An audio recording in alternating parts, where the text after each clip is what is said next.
Let's see here. All right. All right. On this bike, I need to replace the chain and the sprockets. To get access to the sprocket, I got to pull this case off of here, which inside this case is your primary, has your clutch and your front pulley, which connects the engine itself to the transmission. This is a dry clutch. This is a BDL, a belt drive. I really prefer these as far as the simplicity of it. I just love this clutch. There's plenty of videos showing you how to put one on. You take off the wet clutch, put this thing on, and down the road you go. But there's not a whole lot of videos that tell you how to take these things off. And I spent the last week watching a ton of them. So I'll show you what I did, and maybe this will help. As I said, we need access to this rear sprocket here. So all this must go. So the first thing, I've already had this thing apart. It's just kind of laying here, just so I can give you an example. This is the clutch here. It's a belt drive. The first thing you're going to do is remove this is a jam nut. Use this as far as adjusting your clutch play. These are the springs on this particular one. I have 8. You can put more, but I think 8's enough. These are what spring load, give you the engages your clutch. So you're going to move all of these are shoulder bolts. I'll show you what they look like because we're going to use them again. This is the shoulder bolt with the spring. Remove all of these. All these are, everything threads normally. You turn left counterclockwise to take everything off. This will slide off. Okay, that's your pressure plate. It's aluminum. All right. Now, under here, typically it'd have a whole bunch of your friction plates and your steel plates, which would be inside of here. Okay. But it takes a few minutes to take them out. I don't want to do it again. So these all got to come out. Then you're going to have this little goodie here. I can't remember what they call it, but I started to get concerned with this because this thing's kind of freewheeling. I'm like, well, how do I jam this thing up where I can use either a pry bar or the impact wrench to get this thing off? And that kind of stumped me because I didn't want, if I put it in gear, I've got the bike down, it's off the jack. If I put it in gear, am I going to harm the transmission?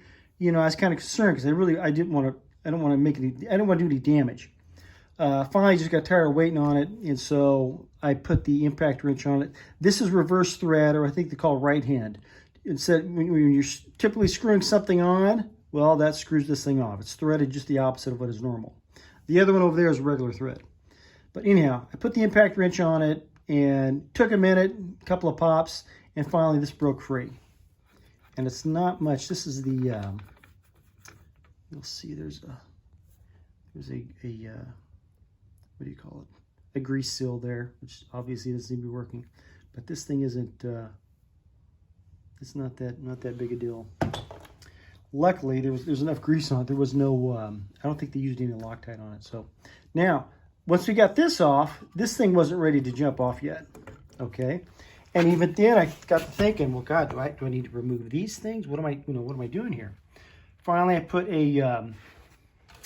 I got these shoulder bolts, took the spring off, slapped a couple of those on there.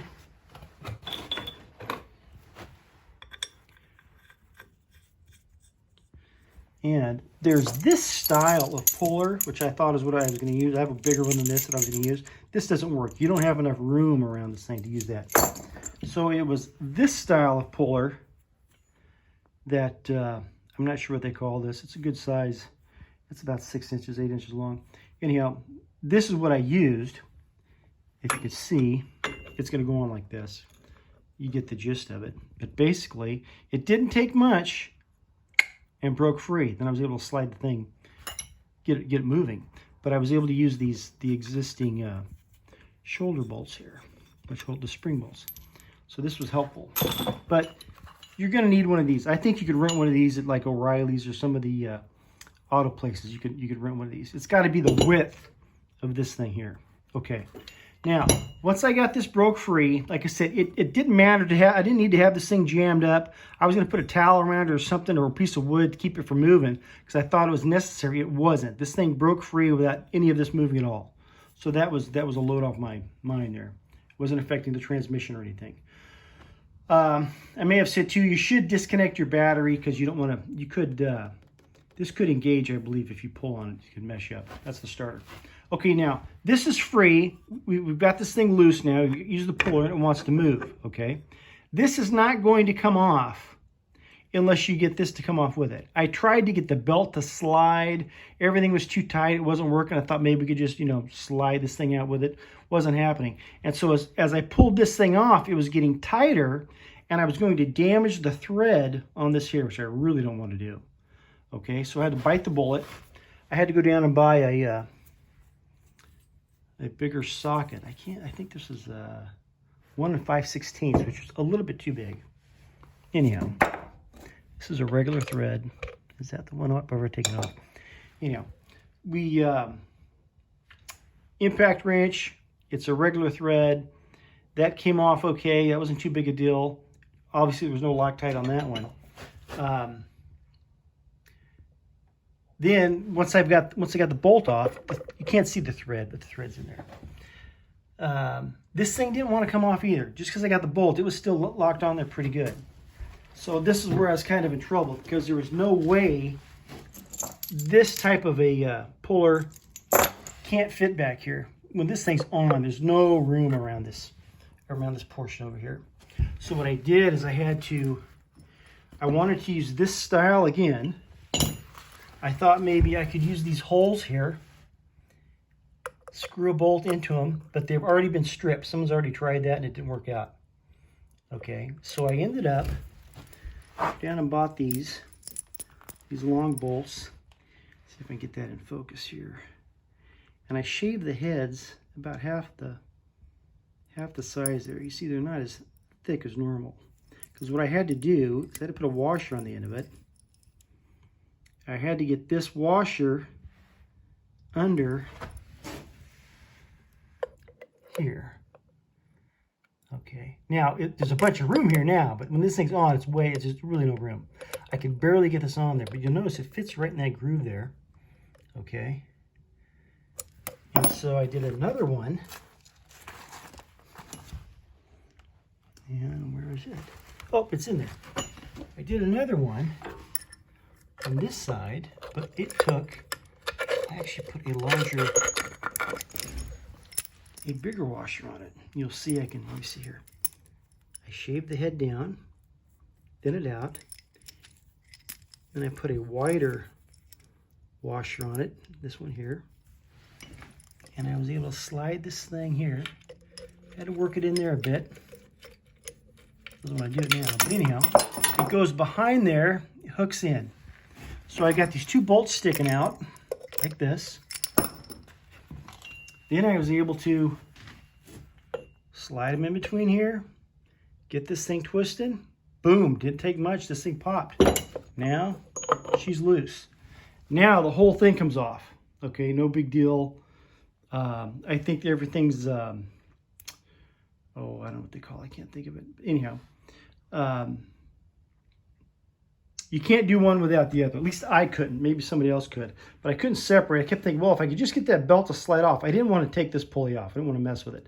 But it just wasn't an option. So they had to come out together. Otherwise, there was a risk of messing up the thread on this thing.